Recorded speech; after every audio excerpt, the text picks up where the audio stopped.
When I look at you, I don't see you.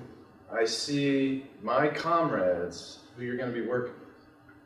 So I owe it to them to push you, because I know that they'll get better served if you can understand them a little better. 55% of our returning service members, about 1.4 million of them, feel disconnected from the country they serve. Okay, some of them are struggling with some significant mental and physical challenges. They're not ticking time bombs. They're not irreparably damaged. But the bigger news even is that 83% of the soldiers in this study from all branches of the military, including reserves, showed essentially no symptoms.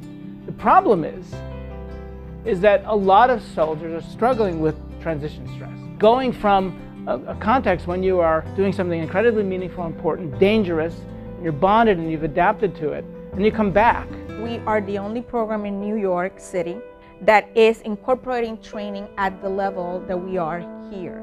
Most of the exposure when people are in training, they get it when they go out to the hospitals or the field work. We're talking about this, I asked this question, and then he or she completely changed the topic on me. Something just happened.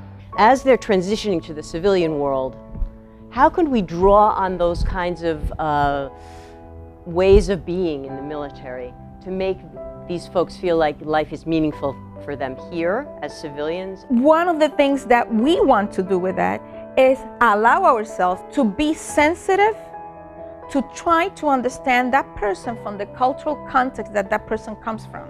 All right, so the way we have this broken down is that you are going to be a organic infantry squad. The beauty about today is that everyone has to transform to the veteran culture, which is very cool.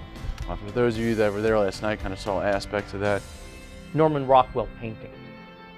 6 people clustered around him, listening with rapt attention to his story.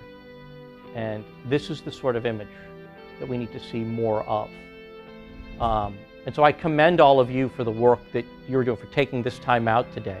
You guys are, in your own way, looking at our military personnel, at our veterans, and you're to be commended for that.